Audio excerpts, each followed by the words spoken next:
Cada 40 segundos una persona se quita la vida, unas 800.000 personas al año, una cifra que supera con crecer las muertes por homicidio y por conflictos bélicos. En los últimos 45 años la tasa de suicidio ha aumentado un 60% y según un estudio publicado por la Organización Mundial de la Salud, Uruguay es el país latinoamericano con un mayor índice de suicidios, 14 personas por cada 100.000 habitantes.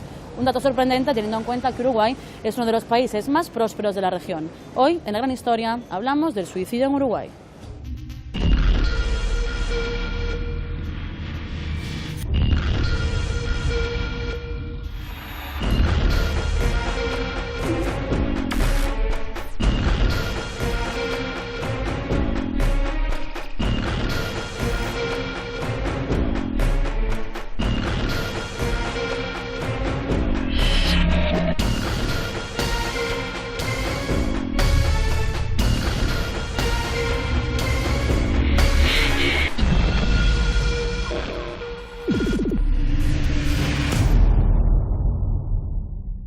Hedonista es alguien que disfruta de todo. Alguien que tiene anedonia es alguien que perdió la capacidad de disfrute. Entonces la vida se vuelve muy dolorosa y muchas veces insoportable, que hace que el paciente decida, es decir, autoeliminarse a seguir viviendo. De los 55 millones de personas que mueren en el mundo cada año, 800.000 fallecidos decidieron quitarse la vida. De cada 100 muertes violentas, 50 son suicidios, un tercio homicidios y un 20% se deben a acciones bélicas o terroristas. Datos que dan una idea de la seriedad del problema. El suicidio es un fenómeno global y se ha convertido en la segunda causa de muerte entre los jóvenes de 15 a 29 años en todo el mundo. Según un estudio de la Organización Mundial de la Salud, Lituania es el país con la mayor tasa de suicidios, con 61 muertes por cada 100.000 habitantes, seguido de Rusia y Bielorrusia. La media global es 16, la estadounidense 17, la europea de 23 muertes, mientras que en Latinoamérica es de 10 por cada 100.000 habitantes. Ha habido mucha especulación y por mucho tiempo que problemas de tipo social, relacionados con pobreza, podrían influenciar. Pero yo creo que eso es bastante controvertido, porque si tú miras a los países donde hay más suicidio, hay una gran diversidad de rangos socioeconómicos. Hay los países de Europa Oriental, por ejemplo, donde hay un nivel de desarrollo más alto que países en el mundo en desarrollo, países pobres, donde hay tasas de suicidio muy altas. Hay otros países de gran desarrollo, como Japón y algunos países de Asia, donde hay tasas de suicidio, sobre todo dentro de los jóvenes, que son bastante altas. El sol es un factor de protección porque el sol eleva los neurotransmisores, el sol es un antidepresivo natural, y eleva la testosterona, que también es un antidepresivo. Por lo tanto, los países que tienen las tasas más altas de suicidios son los países más oscuros, ¿no? Finlandia, Suecia, Dinamarca. Por ejemplo, unos datos: la tasa de suicidios de los uruguayos es de aproximadamente 16, 18 muertes por suicidio cada 100.000 habitantes. Los brasileños, que están pegados, pero tienen un territorio enorme hacia arriba, donde hay mucho sol, es 6 cada 100.000, es 3 veces menos. Ahora, si tú te vas a Rusia o a Ucrania, en donde además de un invierno muy largo, de temperaturas de 40 grados bajo cero, en algunos lugares han salido ellos de la época soviética y están muy pobres, ahí tenés pobreza, tenés poco sol, un invierno muy largo, ahí las tasas a veces son de 40 o de 50 o hasta de 60 muertes por suicidio cada 100.000 habitantes, ¿verdad? Pero, ¿qué es lo que lleva a una persona a poner fin a su vida? Ricardo Araya, director del Centro de Salud Mental Global de la Escuela de Higiene y Medicina Tropical de Londres, asegura que no hay una sola causa. El hecho de padecer alguna enfermedad incurable o problemas familiares podría desencadenar pensamientos suicidas. Las causas son muchas y diferentes personas tienen diferentes causas. Lo que tienen en común es que al final las personas deciden que ya no tienen interés en seguir viviendo, ¿no? Quizás dentro de las causas hay que mencionar que los trastornos de salud mental son una de las causas principales, pero no son los únicos. Hay también, en muchas partes del mundo, hay una mayor propensión al suicidio, que se dice que es porque las personas son más impulsivas, sin que necesariamente exista un trastorno mental. Digamos, una persona puede nacer con una cierta predisposición biológica, porque se pueden hacer con una predisposición biológica a la depresión, e incluso se han hecho algunos estudios que, digamos, que hay predisposición biológica al suicidio. Hay familias de suicidas, ¿verdad? O sea que eso es un factor. Pero por otro lado, el desarrollo de la personalidad. O sea, hay personalidades que son más susceptibles, que eso puede darse desde las etapas intrauterinas, más allá de lo que pueda ser genético. Sino que la situación que vivió, digamos, la madre de ese ser, que puede ser una situación de alto estrés, la situación de estrés perinatal, las primeras etapas de la vida, el desarrollo con el, digamos, del vínculo madre-hijo, los vínculos de apego, eso va haciendo que la personalidad vaya siendo una personalidad más vulnerable o una personalidad más resiliente, con mayor capacidad de poder aceptar frustraciones, diferentes situaciones de la vida. Y la depresión es la responsable del 90% de los suicidios del mundo. Por eso, para Pedro Bustelo, médico, psiquiatra y epidemiólogo, portavoz de la Fundación Cazabajones, diagnosticar la depresión es uno de los factores más importantes, ya que de cada 100 personas que tienen depresión, hay 80 que no saben que la padecen y solo 5 acuden al psicólogo o al psiquiatra. La tomografía de emisión de positrones permite ver conformaciones anatómicas y también composición de sustancias, ¿verdad? Y vean qué diferente que es el cerebro de una persona que está sana al de una persona que está deprimida, ¿verdad? Por frecuencia, en el 80% de las depresiones está baja una sustancia que se llama serotonina. Y bueno, y es responsable de muchos síntomas, ¿no? La serotonina, por ejemplo, es la que de noche se convierte en melatonina cuando oscurece. Por lo tanto, los pacientes con depresión típicamente tienen insomnio, ¿verdad? Es decir, les cuesta dormirse. Y una vez que logran dormirse les cuesta mucho mantener el sueño, ¿verdad? Se despiertan muchas veces de noche. También la serotonina es bastante sedante, ¿no? Es un neurotransmisor que nos deja tranquilos, nos da cierta alegría y nos deja tranquilos. Por lo tanto, quien no tenga serotonina no va a tener alegría, va a estar triste y además va a estar todo contracturado, como hablamos recién, ¿no? Muchas veces esa contractura se manifiesta, más bien los pacientes lo refieren por dolor de cabeza, ¿no? Es muy típico que tengan dolores de cabeza y generalmente son cefaleas tensionales, es por tener los músculos contracturados y eso termina doliendo. Algo que agudiza la depresión es el uso de alcohol y de drogas, sobre todo la cocaína, ya que reduce la concentración de dopamina e interfiere en la sensación de placer. En los últimos 45 años, las tasas de suicidio han aumentado un 60% a nivel mundial. Y en Latinoamérica, Uruguay es el país con mayor índice de autoeliminaciones, 2 suicidios al día, unos 700 al año. Los datos varían dependiendo de los registros, pero según el Plan Nacional de Prevención uruguayo, en 2013 la mortalidad por suicidios consumados fue de 16 por cada 100.000 habitantes, y los hombres triplican las muertes de las mujeres. Según el ranking de salud mundial, Uruguay ocupa el puesto 34 de un índice de 192 países, donde la Guayana ostenta el récord mundial. Las tasas de suicidio en Latinoamérica no son altas en comparación a otras regiones del mundo. Si contrasta la situación de Uruguay, un país de alto ingreso, con la otra parte de Latinoamérica donde hay altas tasas de suicidio, que es las Guyanas, son países muy pobres. O sea que tienes el contraste de un país muy rico y un país muy pobre, ambos con altas tasas de suicidio. Difícil de explicar, ¿no? La historia, digamos, de alguna manera del Uruguay ya ha mostrado ser en varias expresiones del arte más bien triste. O sea, la poesía gauchesca, música del Uruguay. O sea que ya hay como un desarrollo que tiene que ver un poco con la tristeza, con la depresión. Y bueno, las tasas de depresión en el Uruguay son más altas que en todo el resto de los países latinoamericanos. Y Uruguay es el país menos católico de toda América Latina. Eso puede ser que esté influenciando. Otro factor que puede estar determinando es la latitud geográfica. La iluminación solar que tenga una población influye mucho en el comportamiento de esa población. Por la pobreza, como en todos los países, inclina a la gente al suicidio muchas veces, al no tener apoyo económico. Falla la atención psicológica y psiquiátrica, y sobre todo a nivel del mutualismo, la salud privada.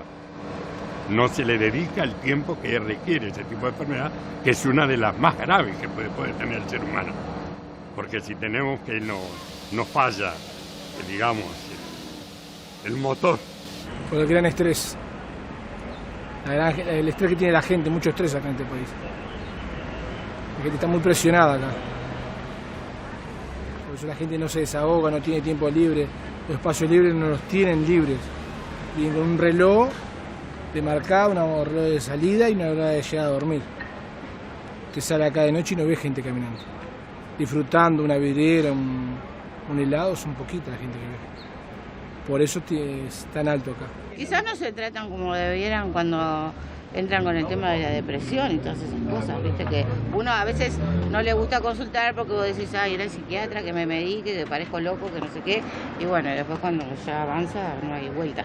Y porque la juventud no tiene mucha expectativa, partiendo de un mal generalizado que se ha establecido en el Uruguay, que es la falta de comunicación entre generaciones, ya no se habla. Lo que antes era la mesa familiar en la hora del almuerzo, el lugar ideal, ahora eso se deformó. Porque la juventud está o con el celular o mirando la televisión, los mayores también. ¿Y por qué ha aumentado el suicidio en los últimos 45 años y sobre todo en los adolescentes? Dejando de lado la posibilidad de que haya un registro más alto, sí, es cierto, existe más presión, es posible, hoy que la que existía antes. Y en muchos niveles. Por ejemplo, los aumentos que se han visto más, sobre todo, son en gente jóvenes o viejos. Dos grupos que, si uno los piensa en términos sociales, han sufrido mucho con los cambios sociales de los últimos tiempos, ¿no? Entonces, no es tan sorprendente. Hay una gran presión por los jóvenes porque tengan alto rendimiento productivo, ¿no es cierto?, que les vaya bien en la escuela, etcétera. Y en el caso de los viejos hay un abandono formal e informal, es decir, las sociedades los han abandonado, por decirlo así, los viejos, porque tienen un alto costo y la gente está viviendo mucho más tiempo y no tienen las sociedades, supuestamente, los medios como para poder protegerlo. Tenemos muchos adultos mayores, también los adultos mayores es como que ahí hay un cambio cultural, yo creo que no está tan bueno. Siempre en las culturas que uno lee en la historia, ¿verdad? Los ancianos eran venerados, los ancianos eran gobernantes, los ancianos eran el consejo de ancianos, los más sabios porque tienen la mayor experiencia, ¿verdad? En muchas culturas. Sin embargo, en este posmodernismo que estamos viviendo ahora, es como que está mal ser anciano y es algo inevitable. Para Bustelo, las cifras de depresión y suicidio se dispararon al entrar en el siglo XXI debido a la alienación creada por la era de la comunicación. Imponen un ritmo de estrés permanente en las personas y el estrés permanente, bueno, es un factor que desencadena depresiones. Nosotros estamos preparados perfectamente para el estrés agudo, ¿tá? Nosotros éramos nómades durante 2 millones de años más o menos, vivíamos en tribus antes de haber inventado la agricultura, que fue hace aproximadamente unos 10.000 años, y andábamos caminando. Eso del sedentarismo está influenciando, el aislamiento social también, y después el estrés permanente, ¿no? En cambio ahora de repente, yo qué sé, tienes una cuenta para pagar en dólares, está por subir el dólar, y el estrés es las 24 horas del día, los 365 días del año, y para eso nosotros no estamos preparados, ¿verdad? Nuestro organismo no está preparado para el estrés permanente. El estrés permanente exfolia de neurotransmisores al cerebro, las personas se deprimen y aparecen las ideas de autoeliminación. Algo que también conoce Raquel Zamora, presidenta de la Sociedad Uruguaya de Análisis y Modificación de Conducta, ya que lleva los últimos 35 años atendiendo adolescentes. El mundo tan consumista, ¿verdad?, ha llevado a la satisfacción inmediata, a la necesidad del hedonismo, ¿verdad? Y el adolescente le cuesta mucho lograr acomodarse, y evidentemente que esa situación junto con situación de problemáticas familiares, violencia doméstica, problemáticas de abuso, no solamente físico, sino abuso sexual, va haciendo que pueda ser más propenso al desarrollo, a llegar a una etapa en la cual entre en un cuadro de desesperanza. Y no todos los adolescentes que se suicidan quieren realmente suicidarse. En general el adolescente lo que te dice es que lo que quiere es como dormirse, como salir durante unas horas de esa situación. En general no quieren, son pocos los que realmente luego, por ejemplo, de un intento de autoeliminación, vuelven a insistir en que quieren morir. El 80% de la gente da señales muy claras de pensamientos o acciones suicidas. Por eso hay que saber reconocer las señales y, lo más importante, tomárselas en serio. Lo importante es que, en primer elemento, que siempre tiene que ser tomado en cuenta y como algo serio, no porque la persona, digamos, haya tomado de repente una serie de psicofármacos y digo, bueno, no, eso, digamos, fue un llamado de atención solamente. Siempre hay un riesgo, ¿verdad?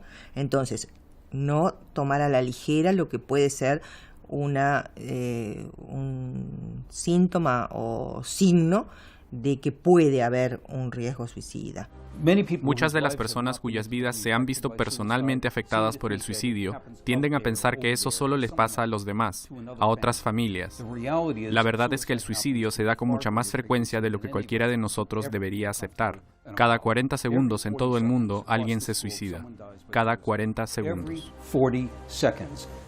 Solo 28 países en el mundo cuentan con un plan estratégico para prevenir suicidios y únicamente unos 60 recopilan datos. Pero ¿existe un estigma social relacionado con los trastornos mentales y en concreto con el suicidio? El tema no es solamente que hay un estigma en el sentido de hablar sobre el suicidio, que es como un tema un poco tabú. Hoy en día se habla mucho más de lo que se hablaba antes, pero también tienes que pensar que hay un estigma asociado una vez que una persona decide quitarse la vida, y un estigma que queda asociado a todos aquellos que han sobrevivido a esa persona, a sus propias familias, etc.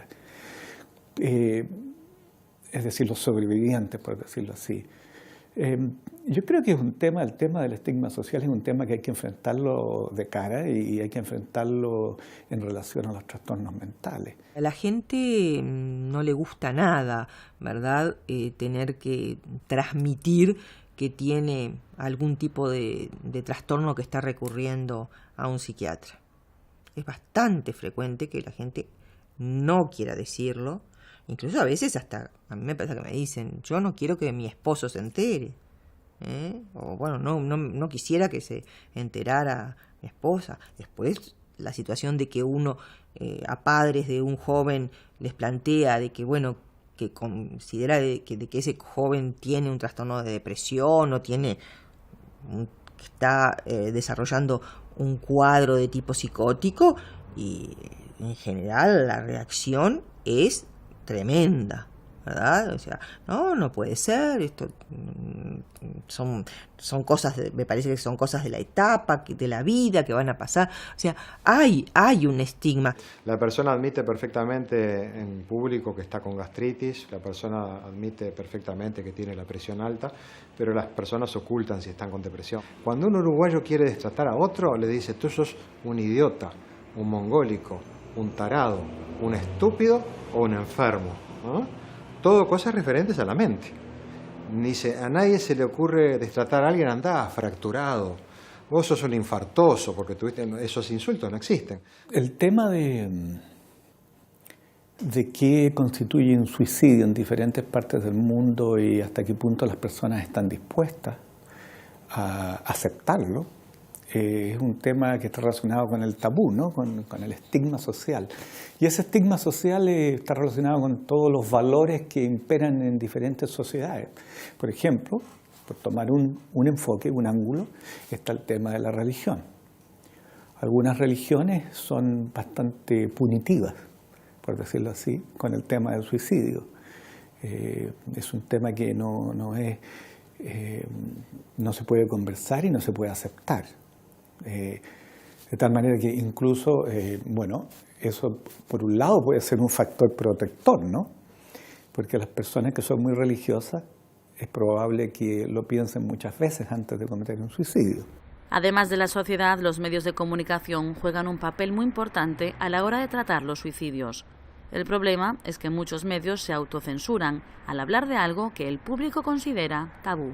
Bueno, realmente yo creo que, de cierta forma, la autocensura, desde el punto de vista periodístico, no es algo bueno, ¿no? La libertad de prensa y que se pueda comunicar todo es lo mejor. Por lo tanto, no hay ninguna ley que prohíba hablar del suicidio. Sin embargo, en general, los periodistas se autocensuran porque ellos se han dado cuenta que si lo comunican, a veces aparecen suicidios en la comunidad. Eso es notorio en una comunidad más pequeña. Lo importante es lo que los medios pueden trabajar es en ayudar a un desarrollo de personalidades fuertes, de personalidades resilientes, ¿verdad? De que, bueno, de evitar, cosa que muchas veces los medios no hacen, por diferentes razones, el estar transmitiendo un consumismo total. Y que lo importante es tener esto, tener aquello otro, tener un cuerpo maravilloso, ¿verdad? Eso va en contra. Los medios de comunicación debieran darle un poco más de apertura al tema. Yo creo que es un tema que hay que ponerlo sobre la mesa. No debiera haber por qué. No veo ninguna razón por la cual una persona las personas que cometen suicidio, o sea, la muerte es la muerte, ¿no?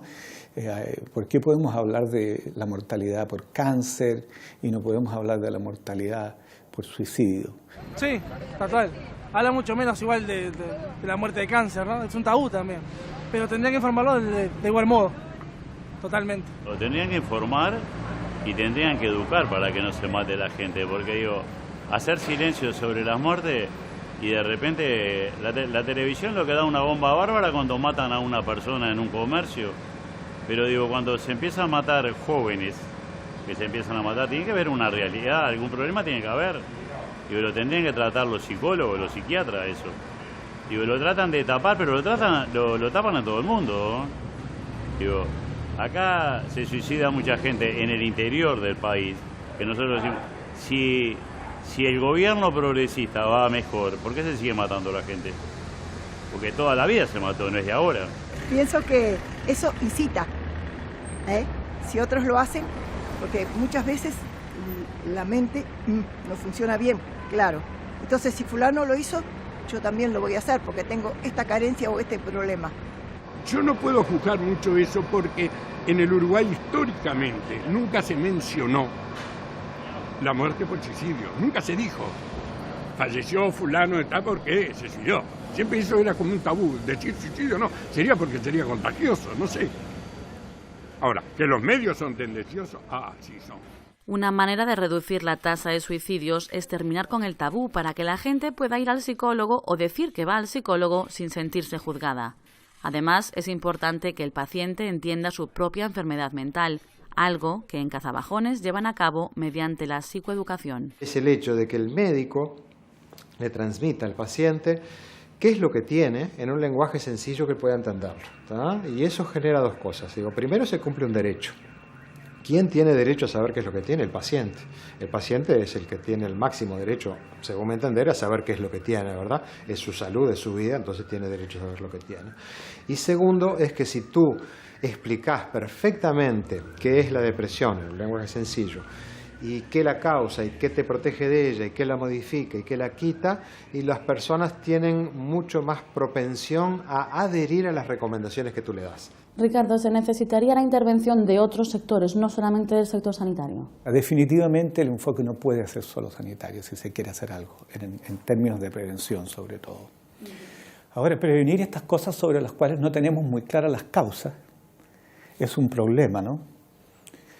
Porque lo fundamental en la prevención, no solo en el tema del suicidio, sino en todo orden de cosas, es poder conocer efectivamente qué lleva a las personas a que hagan algo. Es fundamental, muy importante que entre todo lo que sea la parte de enseñanza, de educación, porque desde muy pequeños los niños están concurriendo a centros de enseñanza. Y entonces, o sea, la familia, por supuesto, que juega su papel muy importante en el desarrollo de la personalidad, pero también los diferentes centros juegan un papel muy importante para la prevención, porque interesa el desarrollo de una personalidad con fortalezas, con formas adecuadas de afrontamiento, con capacidad de enfrentarse y poder aceptar frustraciones. Hay cosas que ya se saben que funcionan y que de cierto modo están operando en los sistemas, más que nada en el sistema sanitario, quizás algo en el sistema educacional, que es en torno a identificar a aquellos chicos que tienen alto riesgo, ¿no? Por decirlo así. Y alto riesgo está en el sentido de que el chico te hace ver, se le nota decaído, ¿no es cierto? Que el profesor podría notar que un chico que no está rindiendo bien en la escuela, que viene de una familia que tiene problemas, que hay una historia familiar de suicidio, uno ya podría empezar a encontrar ciertos chicos que van a tener un riesgo mayor. Y quizás ahí ya se puede trabajar. Es evidente que la prevención del suicidio requiere la participación y la intervención de diferentes sectores y no solamente de la salud, como por ejemplo de la educación, del derecho, la política, la religión y los medios de comunicación.